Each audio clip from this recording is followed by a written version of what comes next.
Hello, welcome to let's cam. तो आज आपका फिर से स्वागत है लेट्स कैम में। आज के वीडियो लेक्चर में हम वेस्पर थ्योरी का पार्ट 2 स्टार्ट करने जा रहे हैं, जिसमें हम बिल्कुल अच्छे से जितने भी मॉलिक्यूल होते हैं वेस्पर थ्योरी के बेस में, जिनके भी हमें क्या पता लगता है, शेप पता लगता है, उनको हम अच्छे से पढ़ेंगे और बिल्कुल अच्छे से ध्यान से पढ़ेंगे। तो इसके बाद अभी आप कभी भी जितने भी शेप होते हैं मॉलिक्यूल के वेस्पर थ्योरी के बेस पे, वो आप कभी नहीं भूलने वाले। तो बिल्कुल अच्छे से वीडियो को देखेंगे और कॉन्सेप्ट अच्छे से बना के चलेंगे। तो चलिए शुरू करते हैं। तो सबसे पहले आपका हाइब्रिडाइजेशन आता है। क्या आता है? sp hybridisation. सबसे पहले कौन सा हाइब्रिडाइजेशन आता है? sp hybridisation. तो sp हाइब्रिडाइजेशन में क्या होता है? जैसे CO2 मॉलिक्यूल होगा हमारा, क्या हो गया हमारा? CO2 मॉलिक्यूल हो गया हमारा। तो आपका हाइब्रिडाइजेशन निकालना मैंने आपको पिछली वीडियो में सिखा दिया था। अगर आपको अभी नहीं आता है तो आप मेरी पिछली वीडियो का लिंक आई बटन में देख सकते हैं। तो CO2 का हाइब्रिडाइजेशन कैसे निकालेंगे? 1 2 स्टेरिक नंबर गिनते हैं ना, 1 2, तो 2 का मतलब एक S और एक P। तो ये हो गया आपका sp हाइब्रिडाइजेशन। तो जिनका भी sp हाइब्रिडाइजेशन होता है वहाँ पे हमेशा शेप क्या होता है? लीनियर। क्या शेप है ये? लीनियर। ठीक है। तो जिनका भी आपका हाइब्रिडाइजेशन sp होगा उनका शेप हमेशा लीनियर होता है। अब लीनियर क्यों है? क्योंकि हमारा क्या होता है? डबल बॉन्ड के बीच रिपल्सन होता है। रिपल्सन सब में होता है। तो हमारे पास ये क्या चाहते हैं कि हम क्या रहें? स्पेस में ऐसी जगह रहें जहाँ सबसे कम रिपल्सन हो। तो सबसे कम रिपल्सन कब होगा? जब ये बिल्कुल 180 डिग्री के बॉन्ड एंगल में रहेंगे, तब जाके यहाँ पे क्या होता है? सबसे कम रिपल्सन होता है। और इस रिपल्सन को कम करने की वजह से क्या रहते हैं? लीनियरली अरेंज रहते हैं। ठीक है। तो जो sp हाइब्रिडाइजेशन वाले मॉलिक्यूल रहते हैं उनका शेप लीनियर रहता है और उनकी जो ज्योमेट्री होती है वो भी आपकी क्या होती है? लीनियर ज्योमेट्री होती है। एक चीज़ हमेशा ध्यान रखना, शेप और ज्योमेट्री में बहुत बड़ा डिफरेंस है। तो इसकी ज्योमेट्री भी लीनियर होती है और शेप भी इसका क्या होता है? लीनियर होता है। तो आपको इतनी बात समझ में आ गई होगी sp हाइब्रिडाइजेशन की। अब आते हैं sp2 हाइब्रिडाइजेशन की तरफ। तो sp2 हाइब्रिडाइजेशन का मतलब स्टेरिक नंबर कितना होना चाहिए? 3 होना चाहिए आपका स्टेरिक नंबर। कोई दिक्कत नहीं है इसमें। तो जब 3 इसका स्टेरिक नंबर होना चाहिए, जैसे BF3 होता है, जैसे क्या होता है? BF3। तो BF3 में आपका क्या होता है? बोरॉन में कितने इलेक्ट्रॉन होते हैं वैलेंस सेल में? तो आपको पता है, hydrogen, helium, lithium, beryllium, boron. Valence shell में कितने हैं? 3 इलेक्ट्रॉन। तो 3 बॉन्ड बना रहा है, सिंगल बॉन्ड। तो इसका मतलब स्टेरिक नंबर 3, इसका मतलब हाइब्रिडाइजेशन sp2। और जिनका भी हाइब्रिडाइजेशन sp2 होता है, यहाँ पे भी तीनों बॉन्ड क्या चाहेंगे? पूरा सबसे कम रिपल्सन जहाँ पे हो वहाँ पे अरेंज रहना चाहेंगे। तो इसी वजह से इनके बीच बॉन्ड एंगल क्या होता है? 120 डिग्री होता है। तो अगर sp2 हाइब्रिडाइजेशन हो और लोन पेयर ना हो, तो वहाँ पे जो आपका ज्योमेट्री होता है और शेप होता है, वहाँ पे क्या होता है? Trigonal planar. यही होता है ट्राइगोनल प्लेनर। तो इतना आप ध्यान रखना, sp2 हाइब्रिडाइजेशन और लोन पेयर अगर नहीं है तो वहाँ पे शेप जो होगा ट्राइगोनल प्लेनर होगा। ठीक है। अब अगर एक लोन पेयर हो, अब अगर क्या हो? एक लोन पेयर आ जाए। अब क्या आ जाए? एक बॉन्ड की जगह एक लोन पेयर आ जाए। तो बात करते हैं, जैसे SO2 हो गया। तो SO2 में क्या होता है कि 2 ऑक्सीजन तो उसके साथ बॉन्ड बना लेते हैं, 2 ऑक्सीजन तो उसके साथ बॉन्ड बना लेंगे और एक बचेगा क्या? Lone pair. क्योंकि सल्फर में क्या होता है? 6 इलेक्ट्रॉन होते हैं। तो 2 और 2 4 ने तो बॉन्ड बना लिया, एक बच गया आपका क्या? Lone pair. तो आपको पता है कि लोन पेयर बहुत ज़्यादा रिपल्सन करता है। यहाँ पे बॉन्ड एंगल 120 डिग्री होना चाहिए था, लेकिन इस लोन पेयर की वजह से ये इसको रिपल करेगा और रिपल्सन करने की वजह से बॉन्ड एंगल कम हो जाएगा। और जो इसका शेप होगा, शेप क्या होगा इसका? कि आपको पता है शेप में तो हमारे पास क्या होता है? शेप में जो आपका होता है, इलेक्ट्रॉन तो दिखते नहीं है। इलेक्ट्रॉन तो क्या है? इलेक्ट्रॉन तो हवा है। इलेक्ट्रॉन तो दिखते ही नहीं है। तो जब इलेक्ट्रॉन दिखते नहीं है तो इसका शेप क्या है हमारा? ये है बेंट शेप। इसका क्या शेप है? ये बेंट शेप है। और उसको V शेप भी बोलते हैं, क्योंकि क्या? उल्टा V है। क्या ये? उल्टा V है। तो इसका जो होता है हमारा क्या होता है? Bent shape. और ज्योमेट्री क्या होगी इसकी? ज्योमेट्री ट्राइगोनल प्लेनर ही होगी। तो इतना ध्यान रखना, ज्योमेट्री वही होती है और शेप इसका बेंट शेप होगा। तो जितने भी मॉलिक्यूल हैं अगर उनमें हाइब्रिडाइजेशन sp2 हो और एक लोन पेयर हो, तो हमेशा शेप क्या होगा? बेंट शेप ही होगा। तो इतना बिल्कुल अच्छे से आप समझ लेना। अब आते हैं अगले हाइब्रिडाइजेशन की तरफ, जो है sp3। तो sp3 का मतलब स्टेरिक नंबर कितना होना चाहिए? 4। 3 p का और 1 s का स्टेरिक नंबर होना चाहिए। टोटल स्टेरिक नंबर होना चाहिए 4। तो CH4 जैसा होता है हमारा क्या? CH4। तो जो CH4 का जो शेप होता है, हमारा CH4 का शेप क्या होता है कि एक कार्बन है, एक कार्बन के साथ 2 H तो एक ही प्लेन में होते हैं, और एक होता है अबव द प्लेन, एक होता है बिलो द प्लेन। ठीक है, एक होता है बाहर से, एक होता है अंदर के लिए, पीछे के लिए, एक ऊपर के लिए, एक पीछे के लिए। तो इसका शेप ऐसा होता है कि 2 H तो एक ही प्लेन में होंगे, लेकिन एक H बाहर के लिए, एक H बाहर के लिए और एक H पीछे के लिए, एक H अबव द प्लेन, एक H बिलो द प्लेन होता है। और इनके बीच जो बॉन्ड एंगल होता है वो कितना होता है, 109 डिग्री 28 मिनट बॉन्ड एंगल होता है। ये भी क्या जाते हैं स्पेस में, वही चीज़ कि कम रिपल्सन हो स्पेस में, हम उस हिसाब से रह लें। तो इसका मतलब यहाँ पे जब इतना बॉन्ड एंगल होगा तब यहाँ पे सबसे कम रिपल्सन होगा। और जब sp3 हाइब्रिडाइजेशन की बात करते हैं तो इस शेप को बोलते हैं हम क्या, टेट्राहेड्रल। तो इस शेप को क्या बोलते हैं हम, टेट्राहेड्रल। और ज्योमेट्री भी इसकी क्या होती है, टेट्राहेड्रल। तो ज्योमेट्री और शेप यहाँ पे क्या होगा, टेट्राहेड्रल होगा, कोई दिक्कत तो नहीं। अब अगर एक लोन पेयर आ जाए भाई, अब अगर क्या आ जाए, एक लोन पेयर आ जाए, ठीक है, एक बॉन्ड पेयर की जगह क्या आ जाए, एक लोन पेयर आ जाए, तो इसका एग्जाम्पल क्या होगा, इसका एग्जाम्पल है NH3 हमारे पास। तो एक की जगह आ गया लोन पेयर, बाकी 3 H आ गया हमारे पास, बाकी क्या हो गया, 3 H आ गया हमारे पास। तो फिर वही बात, लोन पेयर क्या करेगा, रिपल्सन करेगा, बॉन्ड एंगल कम होगा। बॉन्ड एंगल आपको मैंने पिछली वीडियो में बिल्कुल अच्छे से बता रखा है, जिसने वीडियो नहीं देखी आई बटन पे लिंक है तो आप देख सकते हैं।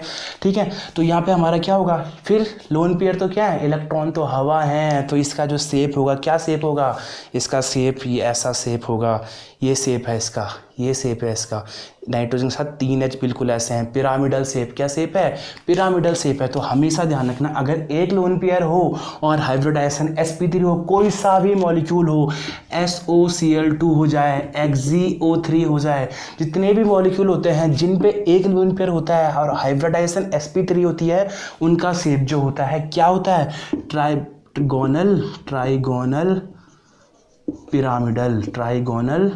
पिरामिडल शेप होता है। तो जनरली इसे पिरामिडल शेप भी बोलते हैं। ठीक है, तो ये आपको बात बिल्कुल अच्छे से समझ आ गई होगी। तो इसका एग्जांपल जैसे SOCl2 हो गया, XgO3 हो गया, NH3 हो गया, बाकी बहुत सारे एग्जांपल इसके बन सकते हैं। ठीक है, अगर अब 2 लोन पेयर आ जाएं, अगर अब क्या हो जाए, 2 लोन पेयर आ जाए, 2 बॉन्ड पेयर की जगह 2 लोन पेयर आ जाए, तो इसका एग्जांपल सबसे विख्यात एग्जांपल ऐसा क्या, H2O भाई। तो हमारा O हो गया, H हो गया, आ गए हमारे 2 लोन पेयर, ये भाई आगे हमारे क्या आ गए, 2 लोन पेयर आगे, बिल्कुल अच्छे से आगे 2 लोन पेयर। तो फिर से वही बात, रिपल्सन लगेगा, लोन पेयर में सबसे ज़्यादा रिपल्सन लगेगा, तो लोन पेयर रिपल्सन लगेगा, तो ये करेंगे H को और ज़्यादा नीचे के लिए फोर्स करेंगे, और ज़्यादा रिपल करेंगे। तो इसके वजह से इसका जो शेप होगा, लोन पेयर तो दिखते नहीं हैं, इलेक्ट्रॉन तो हवा हैं, तो हमारा जो क्या होगा, इसका शेप क्या होगा, बेंट शेप होगा, V शेप होगा। तो इसका शेप क्या होगा, बेंट या V शेप भी बोलते हैं हम इसे।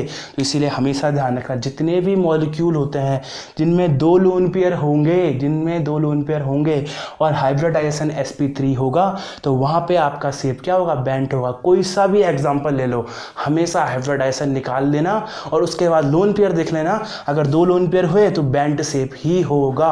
और लेकिन अगर ज्योमेट्री की बात करेंगे तो ज्योमेट्री तीनों में लोन पेयर कितने भी हों, अगर हाइब्रिडाइजेशन sp3 है तो हमेशा ज्योमेट्री आपकी क्या होगी, टेट्राहेड्रल ज्योमेट्री होगी। तो इस क्वेश्चन में बहुत बार कंफ्यूज करता है बच्चों को, तो यहाँ पे आपको बिल्कुल कंफ्यूज नहीं होना। तो ज्योमेट्री पूछेंगे तो टेट्राहेड्रल, शेप पूछेंगे तो ये शेप होगा आपका। बिल्कुल अच्छे से आपको समझ आ गया होगा sp3 में।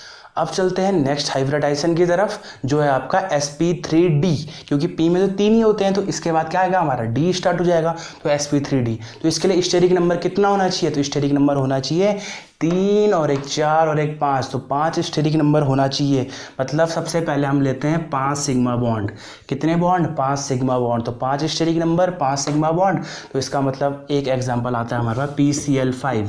तो PCl फास्फोरस का कितने इलेक्ट्रॉन होते हैं, वैलेंस शेल में 5 इलेक्ट्रॉन होते हैं, और उसके साथ कितने Cl जुड़ रखे हैं, 5 Cl जुड़ रखे हैं, तो 5 सिग्मा बॉन्ड बना रहे हैं, इसका मतलब 5 स्टेरिक नंबर, इसका मतलब हाइब्रिडाइजेशन sp3d।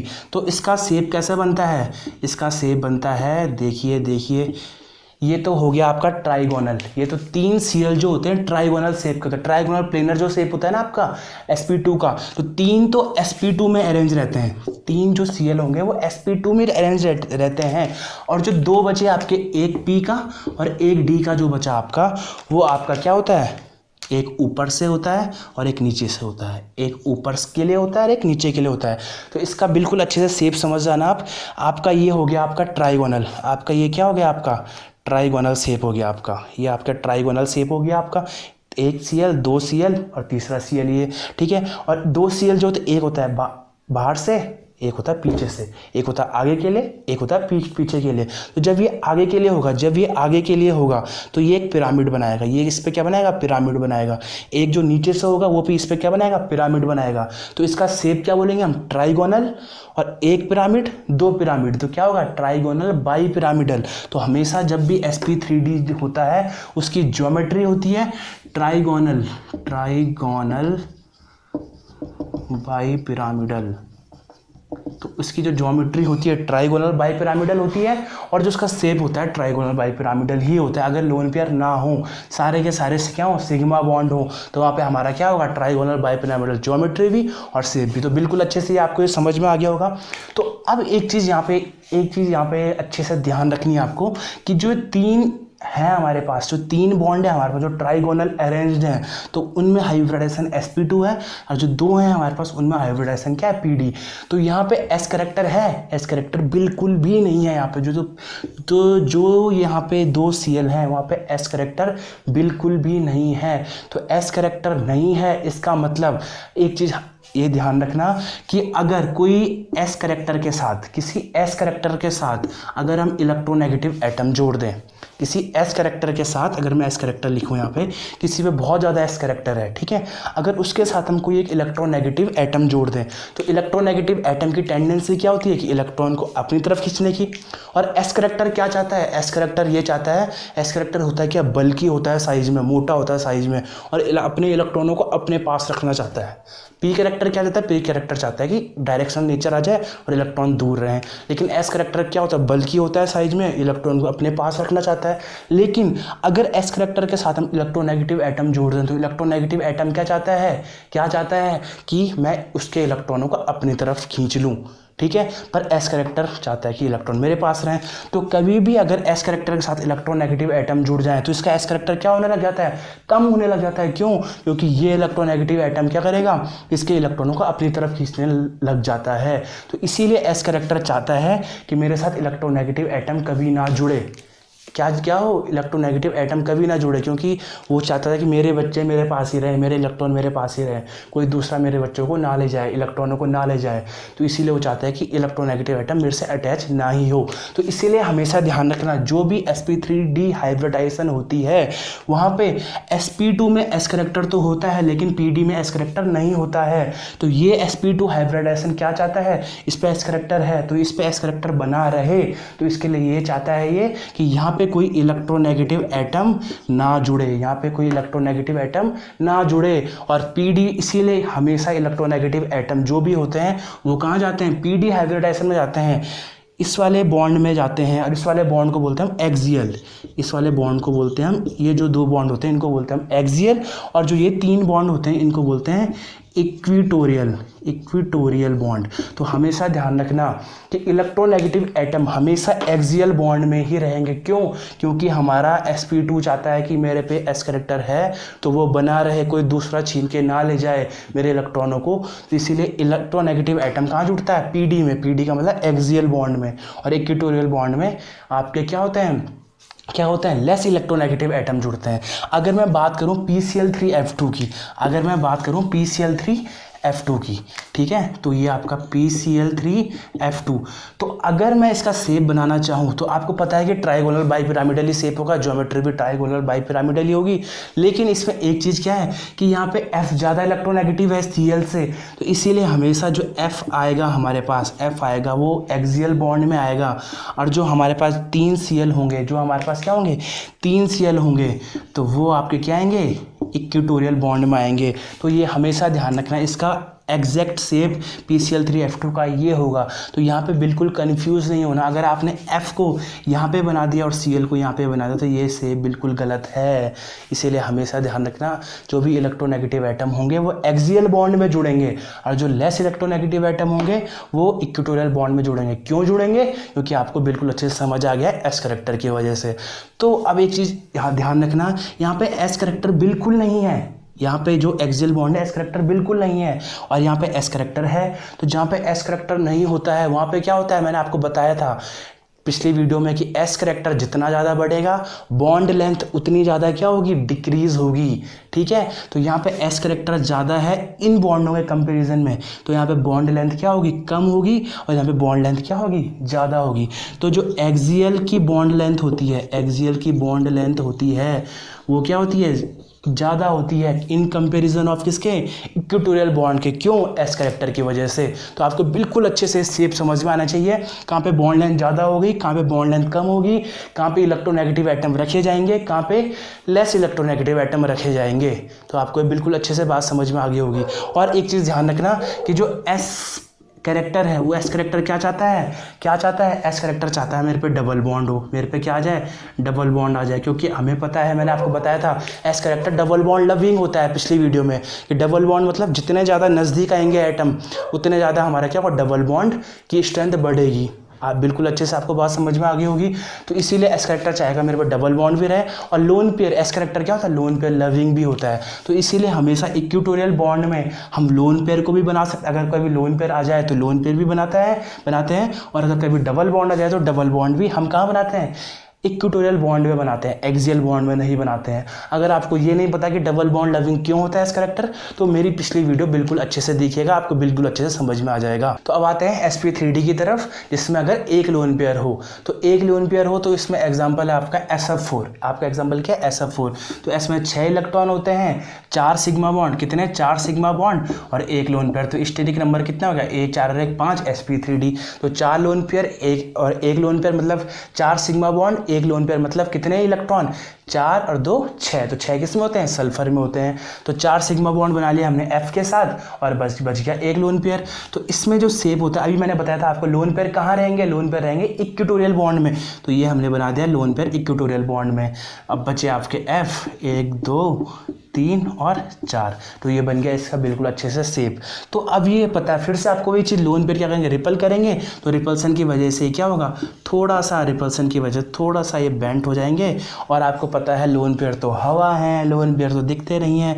तो इसका एक्यूरेट शेप क्या होगा हमारे पास, इसका एक्यूरेट शेप होगा हमारे पास ये। और इस शेप को बोलते हैं हम क्या, सी सॉ शेप। इस शेप को बोलते हैं हम सी सॉ शेप।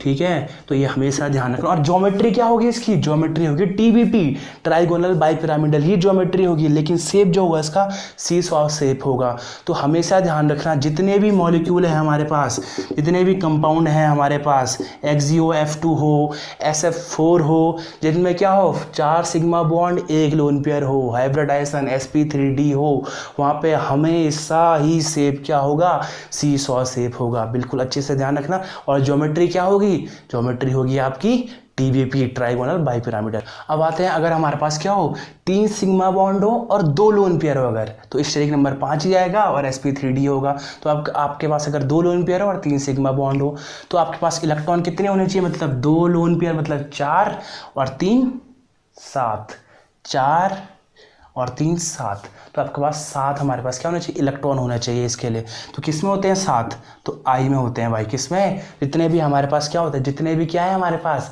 क्या है, जितने भी हमारे पास वो हैलोजेंस है, उनमें क्या होता है, 7 इलेक्ट्रॉन होते हैं। तो आई है हमारे पास, तो इसमें बना दो 2 लोन पेयर। इसमें कितने लोन पेयर बना दो, 2 लोन पेयर बना दिए हमने। ये कहाँ रखे हमने, इक्वेटोरियल बॉन्ड में। और कितने सिग्मा बॉन्ड बनाने हमने, 3 सिग्मा बॉन्ड। तो ये बना दिए हमने F के साथ, 3 सिग्मा बॉन्ड बना दिए भाई F के साथ। IF3 हो गया, IF2Cl हो गया, जितने भी हो गया हमारे पास, 2 लोन पेयर हो और 3 सिग्मा बॉन्ड होना चाहिए हमारे पास। तो यहाँ पे जो शेप होता है हमारे पास, तो फिर वही चीज़, लोन पेयर रिपल करेंगे, इसके वजह से यहाँ पे थोड़ा क्या हो जाएगा, ये थोड़ा ये शेप झुक जाएंगे, थोड़ा ये F झुक जाएंगे हमारे पास। तो झुकने की वजह से हमारे पास जो शेप होगा वो क्या होगा, बेंट शेप हो जाएगा। क्या हो जाएगा हमारे पास शेप, ये हो जाएगा हमारे पास बेंट शेप हो जाएगा। और इसको हम क्या बोलते हैं, बेंट टी शेप भी बोलते हैं, क्योंकि पहले टी शेप में होना चाहिए था, बिल्कुल क्या टी शेप में होना चाहिए था, लेकिन अब क्या हो गया, थोड़ा बेंट हो गया। तो इसको हम क्या बोलते हैं, बेंट टी शेप भी हम इसको क्या बोलते हैं। अब आते हैं, अगर क्या हो, 3 लोन पेयर हो और 2 सिग्मा बॉन्ड हो, 3 लोन पेयर हो 2 सिग्मा बॉन्ड हो, ठीक है। तो वहाँ पे फिर से स्टेरिक नंबर 5 sp3d हाइब्रिडाइजेशन। तो बात करते हैं, बहुत ही इंपॉर्टेंट एग्जांपल है I3 नेगेटिव। तो I के साथ क्या होते हैं, 2 आई और जुड़े रहते हैं भाई। और नेगेटिव का मतलब एक इलेक्ट्रॉन इसने और ले लिया, तो इसमें पहले कितने इलेक्ट्रॉन होने चाहिए 7, एक और ले लिया तो कितने हो गए 8 हो गए। तो 2 तो इसने बॉन्ड बना लिए, बचे कितने 6 बचे। तो 6 का मतलब हमारे पास 3 लोन पेयर। तो ये हो गया आपका क्या, अगर मैं इसको फिर से वैसे ही बनाऊं तो ये हो गया आपका इक्वेटोरियल बॉन्ड, क्या इक्वेटोरियल बॉन्ड में लोन पेयर, और आपका ये ऊपर और नीचे हो गया 2 आई।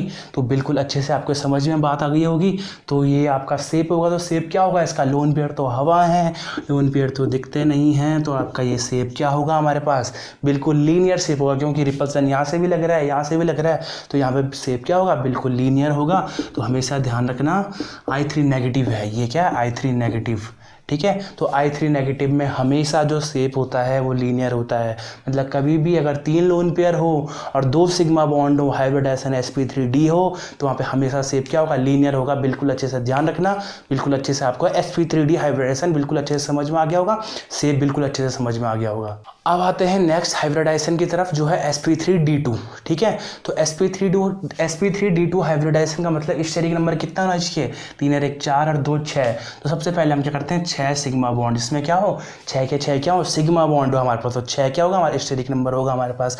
तो 6 इलेक्ट्रॉन होते हैं सल्फर में, जितने भी आपकी ऑक्सीजन फैमिली होती है। तो सल्फर का मतलब सल्फर के साथ हमारे पास जुड़े कितने जुड़े, 6 फ्लोरीन जुड़े। तो आपका ये शेप होता है हमारे पास ऑक्ट्राहेड्रल, मतलब एक स्क्वायर बनता है बीच में, सल्फर के साथ 4 F एक ही प्लेन में होते हैं स्क्वायर, एक सल्फर बीच में एक F दूसरा चौथा, तो ये 4 F एक ही प्लेन में होते हैं, और एक F फिर से ऊपर उभार से, एक F पीछे से, एक F अबव द प्लेन, एक F बिलो द प्लेन, ठीक है ना। तो इस शेप को बोलते हैं हम इस ऑक्टाहेड्रल, इसको क्या बोलते हैं हम, ऑक्टाहेड्रल बोलते हैं। तो इसमें हमेशा ध्यान रखना, तो इसका जो शेप का नाम होता है ऑक्टाहेड्रल, और ज्योमेट्री भी क्या होती है, ऑक्टाहेड्रल होती है। तो अब आते हैं, अगर हमारे पास क्या हो, एक लोन पेयर हो, अगर हमारे पास एक क्या हो जाए, लोन पेयर हो जाए, तो स्टेरिक नंबर कितना होना चाहिए, 3 और 1 4 और 2 6 होना चाहिए। तो एक लोन पेयर ये हो गया, बचे कितने 5 सिग्मा बॉन्ड।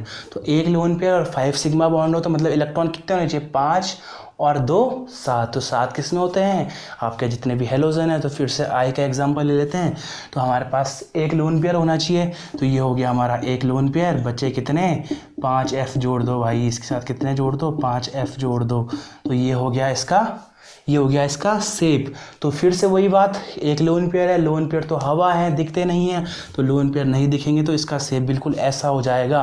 तो इस शेप का नाम क्या बोलेंगे, बीच में एक स्क्वायर है, आई के साथ 4 F जुड़ रखे हैं, तो स्क्वायर है, और एक F ऊपर से है। तो एक F क्या बना रहा है, स्क्वायर में क्या बना रहा है, पिरामिड बना रहा है। एक F क्या बना रहा है, पिरामिड बना रहा है, जो ऊपर से उस स्क्वायर में। तो इसका नाम क्या होगा, स्क्वायर पिरामिडल। क्या होगा इसका नाम, स्क्वायर पिरामिडल। तो इसका शेप होता है जो स्क्वायर पिरामिडल शेप होता है, कोई दिक्कत तो नहीं है। तो जितने भी आपके पास मॉलिक्यूल हैं जिनमें 5 सिग्मा बॉन्ड और एक लोन पेयर होता है, स्टेरिक नंबर 6 होता है, sp3d2 हाइब्रिडाइजेशन होती है, ज्योमेट्री वहाँ पे ऑक्टाहेड्रल होती है, और शेप वहाँ पे स्क्वायर पिरामिडल होता है, जितने भी आपके पास ये वाले एग्जाम्पल हैं। तो अब आते हैं हमारे पास क्या है, अगर 2 लोन पेयर हो और 4 सिग्मा बॉन्ड हो, तो 4 और 2 6 स्टेरिक नंबर, sp3d2 हाइब्रिडाइजेशन।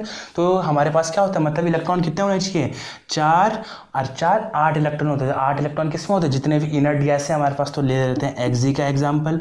तो हमारे पास क्या होना चाहिए, 2 लोन पेयर होने चाहिए, और 4 क्या होना चाहिए हमारे पास, सिग्मा बॉन्ड होने चाहिए। तो ये बना दो भाई 2 लोन पेयर, इस पर ये बना दिया हमने 2 लोन पेयर, 4 सिग्मा बॉन्ड जोड़ दो F, जोड़ दो 4 F, ये जोड़ दिया हमने 4 F। तो इसका जो शेप होगा हमारे पास कैसा होता है, इसका शेप क्या होगा हमारे पास। तो ये ध्यान रखना, लोन पेयर तो हवा हैं, दिखते नहीं हैं, इलेक्ट्रॉन हैं, तो इलेक्ट्रॉन दिखते नहीं हैं, तो इसका शेप क्या हो जाएगा हमारे पास, देखिए कैसा शेप है, बिल्कुल स्क्वायर, और एक ही प्लेन में है। तो इसका शेप का नाम क्या होगा, स्क्वायर प्लेनर। तो ये शेप क्या होगा हमारे पास, स्क्वायर प्लेनर शेप होगा। तो हमेशा ध्यान रखना, अगर हमारे पास 2 लोन पेयर हो, 4 सिग्मा बॉन्ड हो, हाइब्रिडाइजेशन sp3d2 ही होगा वहाँ पे, तो वहाँ पे ज्योमेट्री हमेशा ऑक्टाहेड्रल, और शेप क्या होगा, स्क्वायर प्लेनर शेप होगा। और यहाँ पे 3 लोन पेयर अगर की बात करें, 3 लोन पेयर की बात करें, तो sp3d2 यहाँ पे एग्जिस्ट नहीं करता, क्योंकि अगर यहाँ पे हम 3 लोन पेयर की बात करें और हमारे पास कितने होने चाहिए, 3 सिग्मा बॉन्ड होने चाहिए, तभी जाके स्टेरिक नंबर 6 होगा। तो 3 लोन पेयर का मतलब कितने इलेक्ट्रॉन, तो 3 लोन पेयर का मतलब 6 इलेक्ट्रॉन और 6 और 3 कितने होते हैं 9, तो 9 इलेक्ट्रॉन तो हो ही नहीं सकते कभी, 8 से ज़्यादा होते ही नहीं है, तो इसीलिए यहाँ पे 3 लोन पेयर यहाँ पे एग्जिस्ट नहीं करता है। ठीक है, तो आपको sp3d2 हाइब्रिडाइजेशन भी बिल्कुल अच्छे से समझ में आ गया होगा। तो अब आते हैं sp3d3 हाइब्रिडाइजेशन की तरफ। तो मतलब स्टेरिक नंबर कितना होना चाहिए 7 होना चाहिए, मतलब 7 सिग्मा बॉन्ड ले लेते हैं पहले, 7 किसमें होते हैं इलेक्ट्रॉन हेलोजन्स में, तो I ले लेते हैं, तो IF7 बना लेते हैं हम, क्या IF7, तो ये बना लिया हमने IF7, ये बना लिया हमने IF7 भाई, ये बना लिया हमने IF7। तो हमेशा ध्यान रखना आपका जो ये होता है हमारे पास IF7 उसमें होता है पेंटागोनल बाई पिरामिडल ज्योमेट्री और शेप भी। तो पेंटागोनल बाई पिरामिडल शेप और ज्योमेट्री भी वही होती है। तो हमारे पास ये ध्यान रखना, ये एक पेंटागोनल बनता है और एक 2F बनता, एक F वही चीज़ ऊपर से, एक F नीचे से, 2 पिरामिड बनाते हैं, तो इसका शेप का नाम क्या होता है पेंटागोनल बाई पिरामिडल शेप होता है। तो IF7 में क्या होता है पेंटागोनल PVP स्ट्रक्चर होता है। बिल्कुल अच्छे से समझ आ गई होगी बात।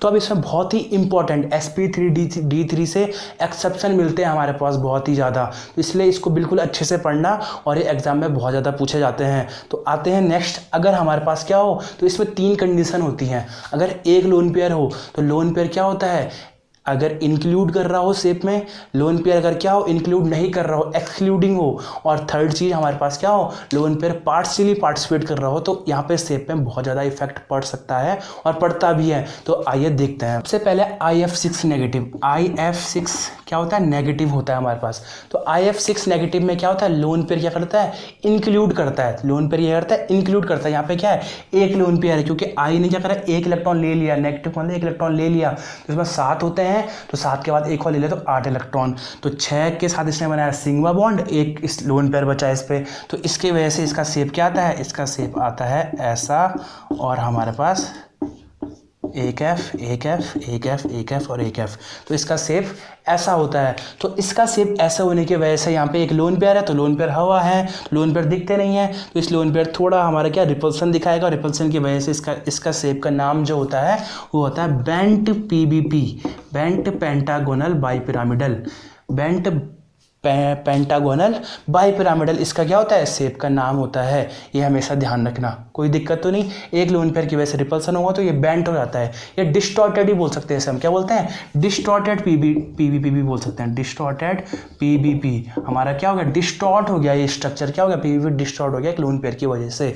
तो ये आपको बिल्कुल अच्छे से समझ में बात होगी। तो ये कब है हमारे पास जब हमारे पास एक लोन पेयर क्या कर रहा हो इंक्लूड कर रहा है शेप में। इसी में एक एक्सेप्शन मिलता है ICl6 नेगेटिव, अगर हम F की जगह क्या रख दें Cl रख दें, तो I का शेप बड़ा तो है लेकिन Cl का शेप भी क्या है बड़ा है, Cl का शेप भी क्या है F से, तो Cl का शेप बड़ा है, तो यहाँ पे Cl का शेप बड़ा होने की वजह से I के साथ जब जस्ट 6 Cl अटैच होंगे, 6 Cl लगेंगे, तो उनका शेप इतना बड़ा होता है कि वो लोन पेयर को इंक्लूड ही नहीं करने देते हैं। तो इसीलिए यहाँ पे क्या होता है Cl का साइज बड़ा होने की वजह से, हमारे पास साइड एटम का साइज बड़ा होने की वजह से लोन पेयर इंक्लूड नहीं कर पाता है शेप में स्ट्रक्चर में, तो इसी वजह से यहाँ पे लोन पेयर इंक्लूड नहीं करता है, लोन पेयर को हम नहीं गिनेंगे यहाँ पे।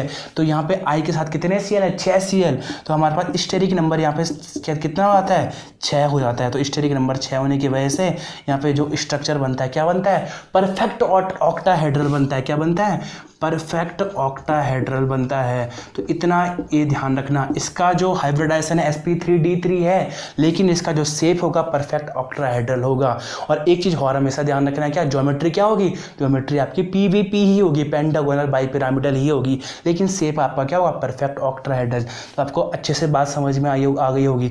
लोन पेयर क्यों इंक्लूड नहीं करा, क्योंकि लोन पेयर क्या था हमारे पास, क्योंकि Cl हमारे पास इतना बड़ा था कि लोन पेयर को इंक्लूड ही नहीं होने देगा। तो बिल्कुल अच्छे से आपको ये बात समझ में आ गई होगी। चलते हैं नेक्स्ट केस की तरफ, जो कि बहुत ही ज़्यादा इंपॉर्टेंट है और हर जगह हमें पढ़ते हैं 11th-12th में, बिल्कुल अच्छे से पढ़ते हैं हम, जो कि है XeF6। क्या है हमारे पास XeF6। तो यहाँ पे हमारे पास क्या होता है एक लोन पेयर होता है और 6F के साथ बॉन्ड बनाता है। तो यहाँ पे लोन पेयर जो होता है पार्शियली पार्टिसिपेट करता है, ना तो इन पूरा का पूरा इंक्लूड होता है, ना तो पूरा का पूरा इंक्लूड नहीं होता है, एक्सक्लूड होता है। तो ना तो ये पूरा का पूरा इंक्लूड होगा ना एक्सक्लूड होगा, ये क्या होगा पार्शियली पार्टिसिपेट करेगा। तो पार्शियली पार्टिसिपेट करने की वजह से इसका अगर लोन पेयर नहीं होता यहाँ पे तो हमारा क्या होता, ऑक्टाहेड्रल शेप होना चाहिए था, लेकिन लोन पेयर हल्का फुल्का पार्टिसिपेट करने की वजह से क्या कर रहा है, उस ऑक्टाहेड्रल शेप को क्या कर रहा है, बिगाड़ रहा है। तो यहाँ पे जो XGF6 का शेप होता है वो क्या होता है, डिस्टॉर्टेड ऑक्टाहेड्रल। इसका शेप क्या होता है, डिस्टॉर्टेड ऑक्टाहेड्रल। ये ऑक्टाहेड्रल कर देता है, डिस्टॉर्ट कर देता है लोन पेयर पार्शियली पार्टिसिपेट करने की वजह से। तो इसीलिए ध्यान रखना, ये 3 एग्जाम्पल हमेशा ध्यान रखना, ICL6 नेगेटिव, IF5 नेगेटिव और XGF6। तो अगर हमारा साइड एटम बड़ा होगा और हाइब्रिडाइजेशन sp3d3 होगा और एक लोन पेयर होगा तो वहाँ पे लोन पेयर इंक्लूड नहीं होता है, तो वहाँ पे शेप होता है हमारे पास परफेक्ट ऑक्टाहेड्रल। अगर साइड एटम छोटा है हमारे पास, ठीक है, तो वहाँ पे शेप होता है हमारे पास, क्या होता है शेप, डिस्टॉर्टेड PVP या बेंट PVP, ठीक है। और अगर हमारे पास XGF6 है तो यहाँ पर लोन पेयर पार्शियली पार्टिसिपेट करता है और इसी वजह से इसका शेप होता है डिस्टॉर्टेड ऑक्टाहेड्रल। तो ये हमेशा ध्यान रखना। तो आपको आज शेप बिल्कुल अच्छे से समझ में आ गए होंगे। जितने भी हाइब्रिडाइजेशन है उनके बेस में जितने भी मॉलिक्यूल हैं, आपको जितने भी मैंने अब तक एग्जांपल कराया उनमें रखे देखना है, सारे एग्जांपल करने हैं और शेप उनके अच्छे से बताने हैं। तो अगर आज की वीडियो आपको अच्छी लगी तो लाइक, शेयर एंड सब्सक्राइब करें। जितने बच्चों तक हो सके उतने बच्चों तक ये वीडियो फैलाएँ, और क्योंकि ज्ञान बांटने से बढ़ता है। तो मिलते हैं नेक्स्ट वीडियो में। धन्यवाद।